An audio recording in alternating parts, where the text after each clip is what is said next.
thank you so much, and thanks for Network 18, and thanks also the organizers for inviting me here. And at the same time, I think when I saw when I was flipping through the profile of the audience and other speakers, I felt absolutely nervous and also stressed because I had to speak to all you experienced entrepreneurs who are here and who've been first generation entrepreneurs, organic, who've been setting up organic industries across India. So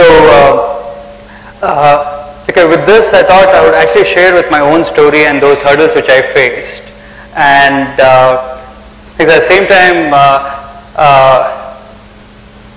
with many of you, I understand that you've been first generation entrepreneurs who started the foundry industries, who massively scaled up, and who've been absolutely organic as well in your growth path.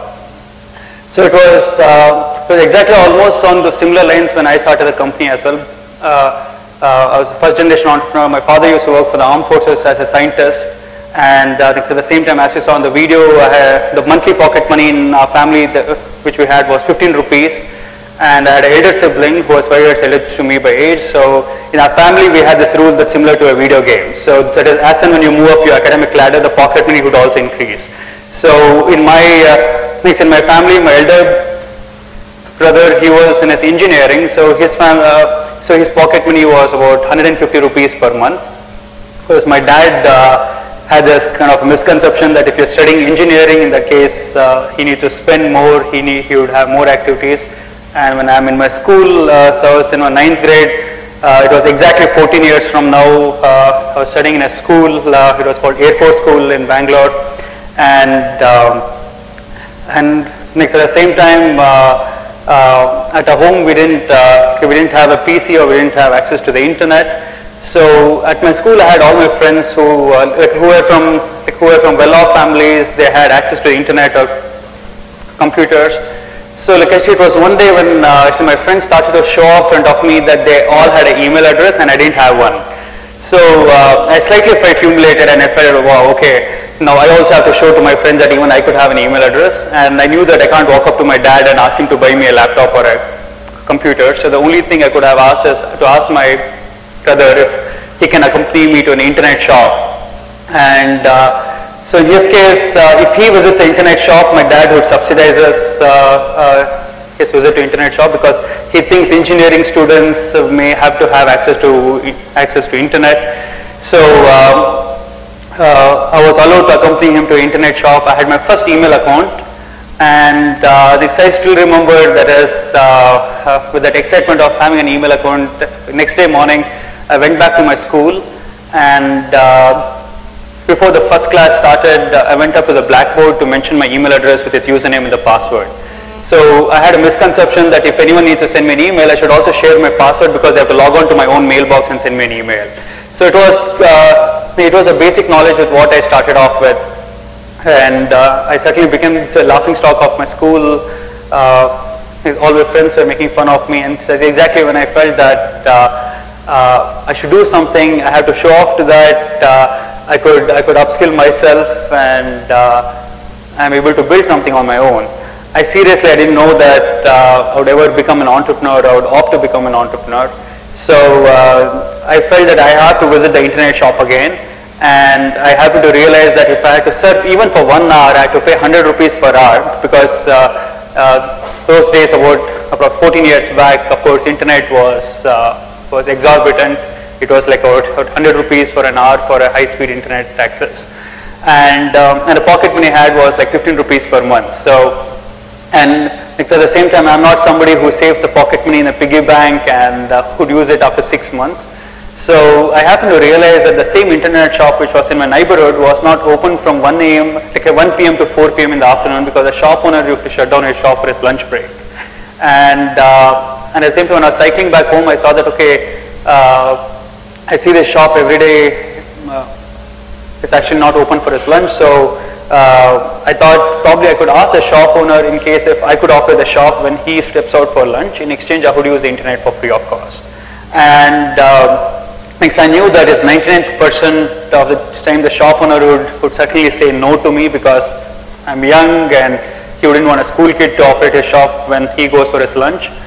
So I thought that if I'm not asking this, or if I'm not taking the first step, like actually probably I may have had an option in my life and I would be excluding this option. So I thought I wouldn't lose anything, at least by making this attempt. So I parked my cycle one day and I walked up to the shop owner and I made my first pitch to him, saying that my school gets over at approximately 1 o'clock in the afternoon as well. And is there any way that I could operate your shop when you go for lunch? And in exchange, I would use the internet for free of cost. And I started to sell the idea to him, saying that you got these engineering institutions and you got medical colleges around. You certainly would want students to visit actually your shop for the lunch break. And I'm more than happy to manage the shop. So he agreed with this deal and he told, okay, I want to see how does this work for a month, and after that, if it works, if we could associate with it. And immediately after I spoke to him, it was surprisingly that I was walking back home with my cycle and he started to follow me back because he wanted to know my house. And that's exactly when I felt that in India, unfortunately, in the business ecosystem, okay, one thing that is actually missing is the faith or the trust factor. So I still remember when my mom used to send me to Kirana store, she would hand over me, like, let's say 50 rupees, and she would say that, okay, you need to buy the salt and it would cost you 15 rupees and the balance would be 35 rupees. As soon as he hands over with 35 rupees, you ensure that it is 35 rupees. So in your mind, you always feel that the businessmen would always be stepping out of their ethical fiber, and you shouldn't have faith on the businessmen. So that was exactly with this internet shop owner as well. So he started to follow me to my house to figure out if I'm actually staying here, and in case if I'm actually managing the shop, if I would siphon out the money that he would have. So the following day, I went back to the shop again and I asked him, okay, if I could start from now, and he agreed to start because he had seen my house and he had validated my residence. He felt okay about it, and I started off at this internet shop. So my mom usually expects me to be home by like 1:30, and after I started to visit the internet shop, I had to tell my mom that I've enrolled myself to NCC and I've enrolled to some special classes in the school. And until the first shocking moment for my mom was when I had flunked in my mathematics exam, as you saw in the video as well, and we had the parent-teachers meeting. And the first reaction of my head teacher was, I'm very surprised of your second son. Your first son was a first bencher. He was a rank holder, whereas your second son is very horrible in his academics. You should really speak to him. And my mom was quite upset, and my mom looks at me and she looks at the head teacher again. She tells that, I don't think it's a mistake of my son alone. It's also a mistake of the school because you enrolled him to all special lectures and also NCC, and how can he study? And my head teacher actually responds back saying that we do not have any special classes or we do not have NCC at all in our school. And that's exactly, my mom was terribly upset, and she's actually weeping back, and she makes a statement to me saying that, you know what, Suhas, I don't think I see any future in your life, and I would only ask your elder brother to look after you after he settled in his life, and in case if you're not able to find some job, at least like you have your elder brother who is able to manage your life. And that's exactly when I felt that, okay, why should I find some job? Because my mom was always emphasizing that, you know what, with this, like if you're studying like this, it's very hard for you to find some job. You didn't find any employer who would offer you some job. You can't get into engineering college. And that's exactly the first thought that came to me was, okay, why should I apply for some job? Why not, why not it could be the other way around, where I could, probably I could offer employment to others. And I knew that I wouldn't want to share this to my mom at this point of time. She was quite upset. And the most interesting was, as soon as I went back to home, I had my mother standing at the entrance of the house, and she wanted me to swear on her head, saying that I'll not go to the internet shop again, and I'll focus on my academics. And my mom was literally asking me to swear on her head. And the first thing I responded to my mother was that the world's richest man, Mr. Bill Gates, has not completed his education, so why do you force me to complete mine? And my mom responds back saying that his horoscope and also my horoscope are not the same. So, and at the same time, he's born in the US, you're born in India, so the whole ecosystem is not the same. So you still have to study, you still have to focus on your academics, and at the same time, we're a middle class family, we've not been into business, so it's very hard for you, it's very hard for us to encourage you to be into business, so it's very hard, it's very hard for us, so you have to study. And at the same time, I didn't want to overact. Then I agreed with my mother that, okay, fine mom, until the board exams are over, I'll not go to the internet shop, but I want to visit the internet shop for one last time before the board exams. And I wanted to send an email to all those companies who had already engaged me as a freelancer to build their websites. So when I was in this internet shop for these months, so it was after my school, I used to go to the internet shop. So I had this internet shop owner who used to advise me how to build websites and how I could monetize my skills, because I was extremely passionate about internet. And it was the first time when I saw it, when the first time I had my email address, I think I actually fell in love with it, and I was very excited about it. So that's when I started to speak to Shubdev, who is the internet shop owner. He started advising me that, hey Suhas, you could have some ebooks, you could start learning to build websites, and you could make websites with some of my friends in the US, and you could monetize your skills. So I was like a freelancer who was building websites for the brick and mortar organizations in the US, and I was still sitting in India. And after that, the board exams had started, and that's exactly when I had to for the first time, I had to activate my vacation email or the vacation responder, indicating that I'm out on a vacation and I would not be able to access mails, and it's after 4 weeks is what I would be accessing emails, and I would be responding on to you guys. And as a CEO, you can't say that you're studying for board exams and you can't, because you are not allowed to respond to the mails. So that is how it got started.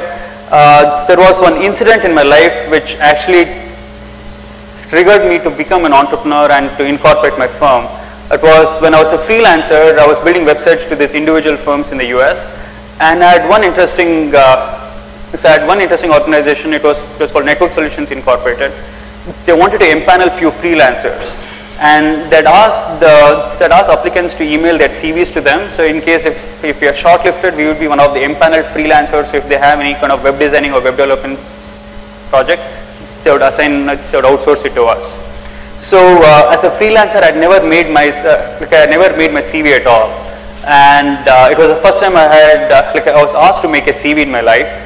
And I went out to the internet. To figure out how does a CV look like. And the most interesting is, even now we follow exactly the similar CV format, where we have the name, academic qualification, followed by skill sets and hobbies. So I made one of these CVs, and I sent out to this. I sent out to the manager at Network Solutions Incorporated. And yeah, he looked into the CV, and it was one of these American sarcastic mails. So he replied back, and he stated that, you know what, I looked at your CV, and I think you're still 14 years, and I'm not sure if you still have a mustache in your life now, and we feel insecure to work with school kids. So we certainly wouldn't want to empanel a freelancer who is so young, and I would highly recommend that you finish your studies, you finish your academics, and after that you could become a freelancer and you could start something on your own. So with that kind of a sarcastic mail, I really felt, and probably that is when the fire in my belly was ignited, and I felt that I want to do something on my own, and I want to show them that immaterial of your age, immaterial of the fact that if you have a mustache or not, you still could achieve something. So that's exactly when I felt that, okay, when Mr. Bill Gates could start his company at his backyard, why not I start my company here? And I have to realize from Shubdev that in India you need to be at least 18 years to even to open a bank account, or even to file your incorporation papers with ROC. So I still I still felt that, okay, I still could explore some other alternate options until I'm 18 years to incorporate my firm. So the best part was when we started off, we were allowed to start it in the US. So if you have an internet connection here, and if you have 5,000 rupees, you can easily incorporate your S corporation enterprise in the US, and it's a 48 hours process, so you can incorporate your firm in the US. So and it's immaterial of your age, you still could start something in the US. So I felt that at the moment, at least until I'm 18 years, I would start my firm in the US as a virtual office, and I would be my own CEO, I would be my own boss. And next, as far as I'm a freelancer, you would have all this companies asking me for my CV, and if you're an entrepreneur, if you're your own boss, and if you have an organization, I felt that the people would accept you more seriously. So that's where I moved from being a freelancer to becoming an entrepreneur, and I started my first firm in the US, and it was started in San Jose. I'd never been to the US, I never sat in a flight. I was still in that cyber cafe incorporating this enterprise, and it was absolutely fun because in the morning you could attend your school, and in the evening when it's morning in the US, you are still able to access mails, you are able to respond to the inquiries that was sent from the US. And it was a one-man show for the first year, and the second year, which is after my board exams, that's when I felt that it's quite important that I need to form a strong team. And I had a friend in the US whom I knew from the internet. His name was Sam. We were exchanging mails. He was also a freelancer who was building websites, so the wavelengths matched, and I agreed to partner with him.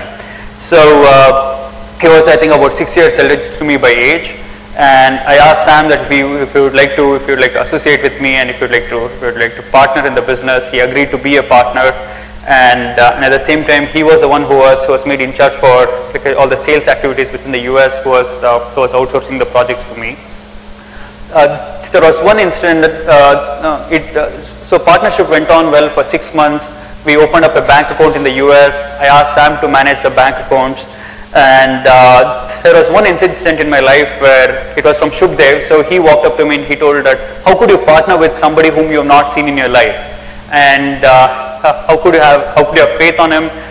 He can at times he could indulge in any unethical activities, and the worst part is you've not seen him at all. So that's exactly when I felt scared as well. Okay, I've actually partnered with somebody whom I've not seen, and at the same time it's the same old thought process started from my mother, where she was handing over me that 50 rupees note whenever I wanted to visit the Kirana store. So I started to ask myself that, okay, if the partnership could actually work or not. But at the same time, I happened to see a matrimonial website on the internet. And when I saw this matrimonial website, I felt that when people could agree to marry with somebody whom they have not seen for this matrimonial websites, like I felt that at least my risk is far lesser than somebody who is agreeing to marry over the internet. And I started to pacify myself, saying that, okay, of course, the worst thing it could happen is he could siphon out all my earnings in the US, and he could start something on his own. Or the best thing that could happen is he could be extremely honest, he could be extremely faithful, and he would be absolutely ethical, and the partnership would evolve. So at the same time, fortunately, he was extremely honest, he was ethical, the partnership went on, and it was me who made sure that, okay, in case if the worst has to happen, it will happen, and of course I won't be able to stop that. So next I started to share this point with Shubdev, and I showed him this matrimonial websites, and I felt that marriages are happening on the internet, and I think businesses can also happen on the internet. And apart from Sam, we heard approximately 5 employees. All the 5 applicants, when they had to attend a telephonic interview, the first thought for them was, how could I work with somebody who is half of my age? How could I accept a boss who is half of my age? And there were instances they were also about to hang up the phone calls. And so there was one of these applicants who had applied for this job. He made this statement saying that, you know what, you are half of my age, and I'm not willing to work with somebody who is half of my age. And next, at the same time, I can't be reporting to somebody who is still in school. And I'm for sure I won't be able to work under somebody like you.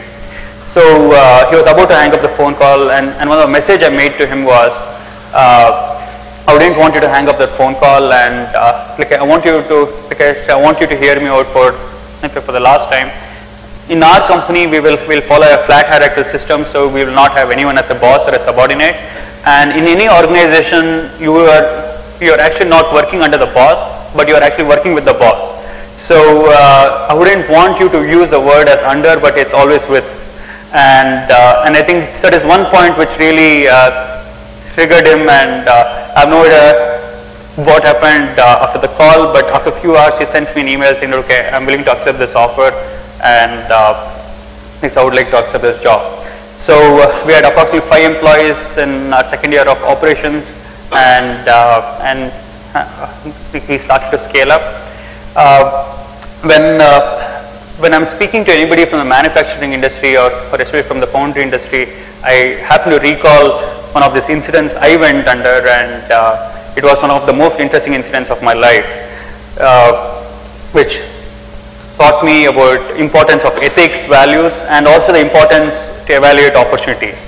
I think I was about 17 years then, and we had about 15 or 20 employees, and our sales was absolutely stagnant. I mean, we had some existing customers who were helping to pay off the bills, and it became like a lifestyle. It happened to be one of the most interesting incidents of my life, and it was also made into a case study by ISB Hyderabad and IIM Ahmedabad.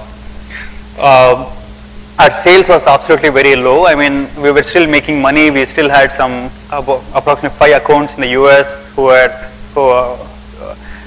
engaging us to build their websites, which was month on month.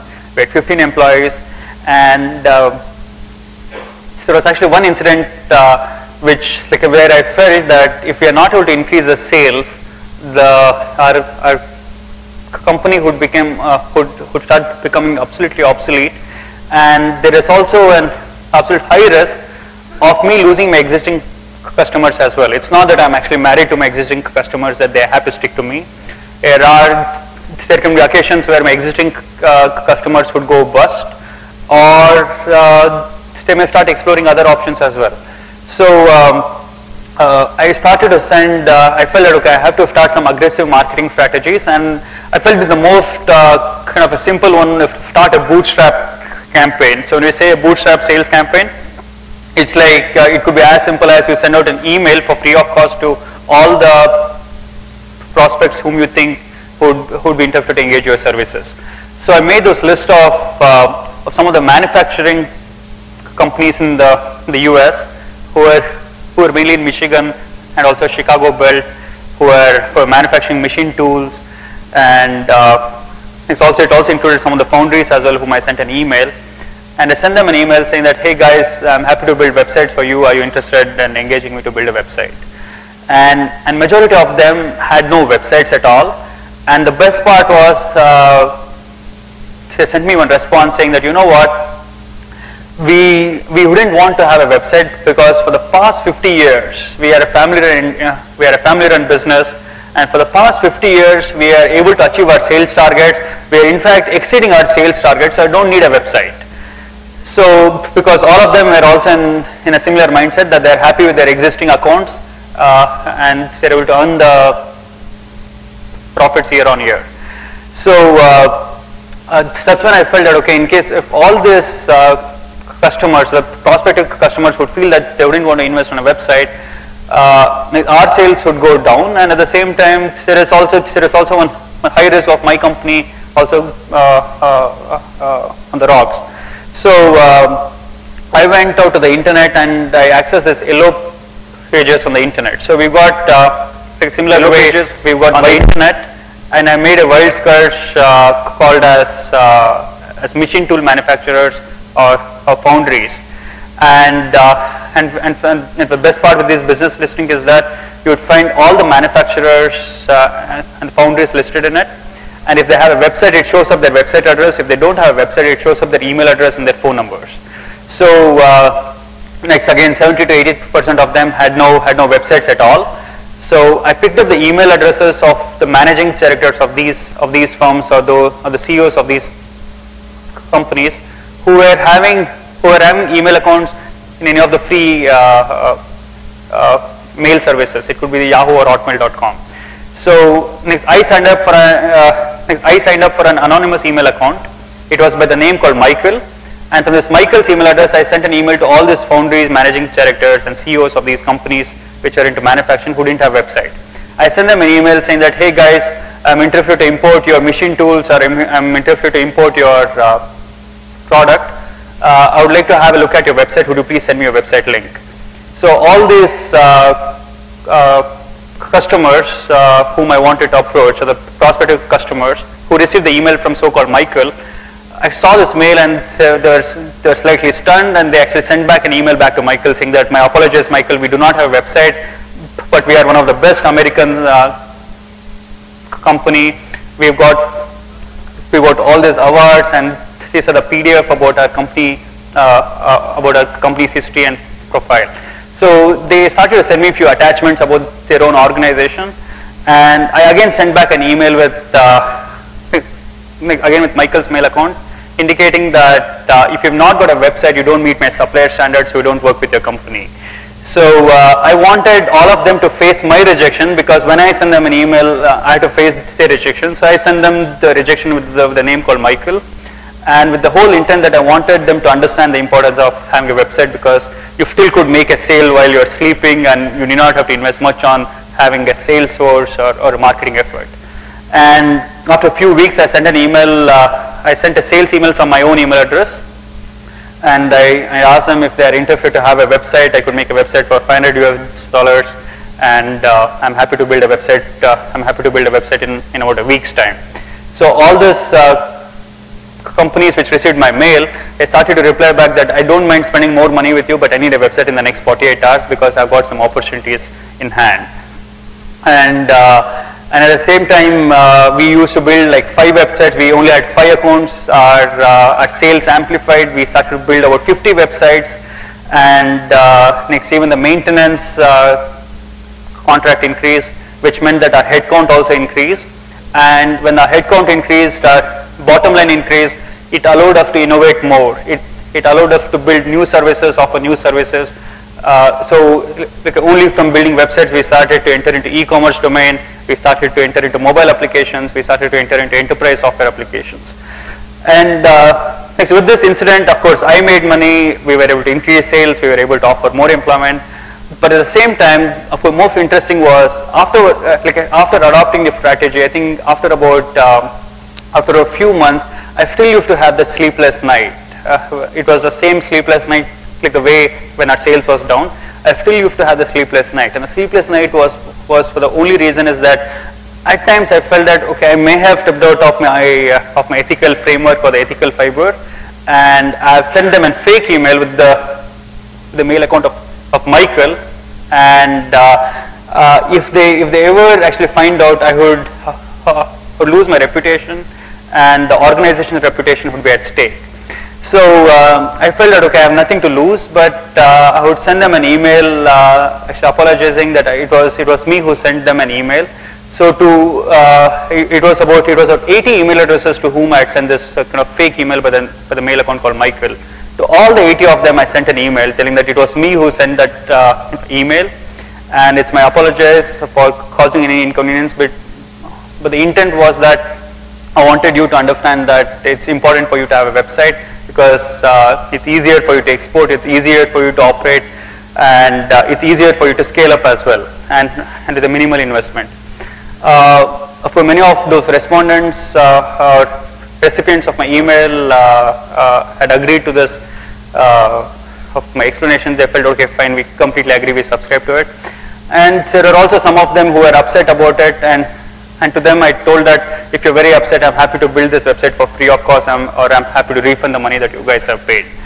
And at the same time, you had some kind of 5% of them who were terribly upset and who were like, okay, we need to speak to our attorney and we need to figure out if we need to serve you a legal notice. And I was slightly scared, but I spoke to Shubdev, and he told, you don't have to worry, you're still under 18. So according to US civil laws, you're exempted from this. So there was also some advantages when you start very young. You at times are off the radar. So that's how we scaled up, and that's exactly where I felt that when we need to build sustainable organizations, it's extremely critical to ensure that the organization reputation, it cannot be at stake, and that's the only way you could build sustainable and scalable organizations, and it's from my own experience. If I had not sent them that maybe that apology email, I don't think I would be able to share this story with you all now, because I would always be hesitant that if anybody makes this video and uploads it on YouTube, and if one of my existing customers would actually see this and find out. So that is how it got started, and I hail from a family where I had to complete my academics, and when I was 18, I was legally allowed to start my operations in India. We had about, in our first year of operations in India, we had about 25 employees, and my mother was very happy that she's able to see some physical employees, and all this while I was telling that it's some virtual employees, and I had to fake in my family itself that I'm working for someone else in the US called Sam, and I'm working as a freelancer. So the family's mindset is that as far as you're working for someone else, it's fine, and as far as you're able to manage academics, it's fine. But when you say that you are the boss of this company, they start feeling absolutely skeptical and apprehended about it. So I showed them the office, that okay, this is the office, these are those real employees whom we have, and my mother felt very happy about it, and the happiness in her was the fact that it was not that we made money or we were scaling up or we built some hundreds of websites, but the fact that we offered employment to others, and we're indirectly impacting families elsewhere. So with this, of course, the family's request was that immediately of anything, I still have to finish my studies. I still have to finish my engineering. So I went to engineering school in Bangalore. It was called MS Ramaya. It was called MS Ramaya Engineering College or MS Ramaya Institute of Technology. And the most interesting was it was in my neighborhood, and I had asked my HR manager that okay, I think our 6th semester students are attending placements. So like actually we need some freshers as well, so why don't you hire them from my own college? So it was very funny that I was in my first semester and I had to meet my HR manager in my lunch breaks to actually screen the CVs of my seniors. And my seniors used to meet me to say that okay, we'll exempt you from all the sessions that we have for the freshers, and we'll support you if you need any help, because as a fresher you would at times have to undergo the stress with the seniors. So it was exempted, and I used to be those diplomatic CEO where I would tell them that if you need to send, you're happy to send a CV to my HR manager, and I would certainly speak to her. And there was one incident when I was inducted on the World Economic Forum. I had to make many flights, and I had a significant shortage of my attendance. And the most interesting was in my 4th semester, I was inducted on the World Bank's ICT Advisory Board. I was all excited. Okay, it's Washington and World Bank's board. So it was to advise the World Bank on the policy making for ICT in healthcare and education, which I was very much interested in. And I happened to realize that according to my university, you need to have a minimum kind of attendance of 75% if you need a hall ticket to attend your semester exam. And it was exactly the shortage I had. I had a shortage of about 70 or 75% in my semester. And I had spoken to the Undersecretary's office at the World Bank that he has to make one letter addressing to my HOD in my college that my attendance it could be obliged. And I had this letter from the World Bank. I walked up to my HOD's room in Bangalore, and I showed this letter to my HOD saying that I was 100% sure that he would exempt my attendance and he would issue my hall ticket, because my hall ticket was withheld. So my HOD's first reaction was he looked at this letter and he puts the letter outside. I don't care if you work for World Bank or State Bank. As far as if you don't have attendance, we will not issue the hall ticket. It's as per the university rule. And I knew that he was absolutely adamant. I couldn't argue further about it, and I had to accept it. So I had to accept the fact that I'll be missing a semester. I'm not allowed to take up this exam. And the most funny incident was, as soon as I stepped out of my HOD's room, I had this young lecturer. He's finished his M.Tech, and he's also lecturer for one of my subjects called algorithms. So he walks up to me and he tells that, hey Suhas, you don't have to worry, at least I'll help you for my subject. I'll see if I can fix your attendance. So why don't you meet me in my staff room? So I felt, wow, at least we've got some lecturers who are so helpful and who are not against the startup entrepreneurs. So he walks me to his staff room, and at the staff room, actually, to my shock or to my surprise, he opens up his own CV and hands over me his own CV, saying that he saw there was a job opening on our company's website, and he wants to apply for this job. And he's saying that would appreciate if you could forward this CV to your HR team. I'd like to become a senior software engineer in your own organization because I'm no more interested to work in this university. So when your own lecturer is applying for a job, it's very hard to say yes or no, and you need to act it smart, where you need to simply say that I'll forward it to my HR team and my HR manager will get back to you. So I think it was the last day I ever went to my engineering college, and my mother was very upset, and my mom's first reaction was, I understand you become an entrepreneur because the worst parts of entrepreneur is that we do not have fixed salaries, as you all know. We do not have fixed working timings, and especially when you have no education qualification like me. So my mother's first reaction was, how do I find the bribe for you to get few married? Accounts is absolutely a bad idea, because it could be the other way around as well, because one of your existing accounts would go bust, or the founder's son is no more interested to manage his business and he wants to shut down the shop. So it's extremely critical for us to figure out if there are opportunities that we could explore, and if we could adopt out of the box ideas to scale up. And such exactly has been with us. I would think that about 15 accounts that we started off with, who are sticking with us for 5 years. There has been interesting stories, and all the 14 of them are not in business anymore. So it's only approximately one of them, because mergers and acquisition happened, and they didn't want to engage the same vendors as acquirer's company.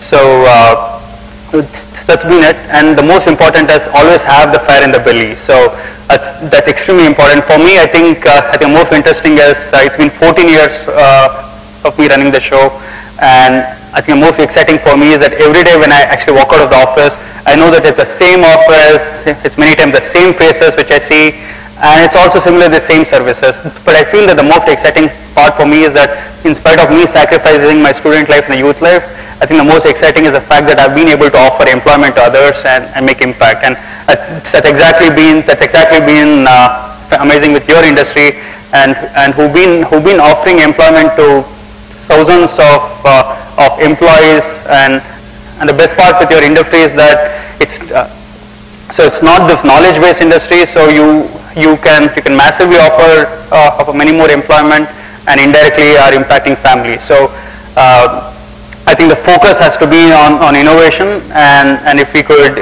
build more and more sustainable organizations, and if we're able to scale up the organizations.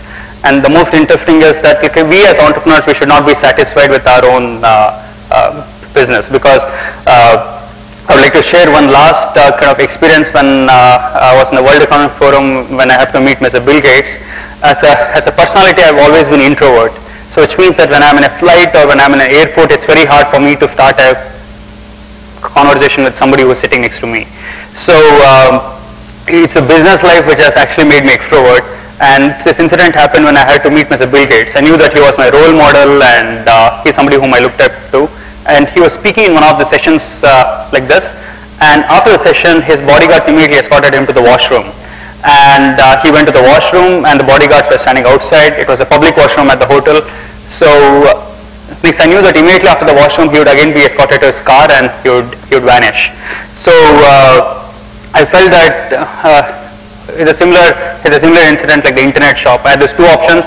It's either that I could sit back and feel that, okay, I was not so lucky to have an appointment with Mr. Gates, or the other thing is you take up the extra mile, and my extra mile was I requested the bodyguards that I want to use the washroom. And the bodyguards couldn't stop me because it's a public washroom and everyone are allowed to use it. I went to the washroom. I finished for him to finish his job. And when he was at the wash basin, I made my elevator pitch that I started my company at 14 and I've been inspired by you. And Mr. Bill Gates was very inspired, and he told, okay, you need to hang on for 5 minutes and I'll see you outside. And he spent about 15 minutes with me outside the washroom. And the most interesting was he made this amazing 2 statements. The first statement was, if anybody calls you successful, it's absolutely wrong, because we never have full stop or a stamp on somebody as successful. So if somebody has addressed you as that, okay, he's a successful entrepreneur, it's not a stamp on us that we would always remain successful all our life. It's an evolving process, and success itself is an evolving process. And the most important thing that he told me was that as the past is a thief, if you allow the past, it will steal your future and the present. So it's extremely important that we're not always worried about the incident that has happened to us in our business life or in our personal life about the past, but when we are an entrepreneur and when we're focusing on business, it's extremely important that at times we need to forget the past, we need to have the learnings from the past, but it's extremely important that we shouldn't allow the past to suck away our energy. So with this, I'd like to end, and thank you so much for this opportunity. Thank you.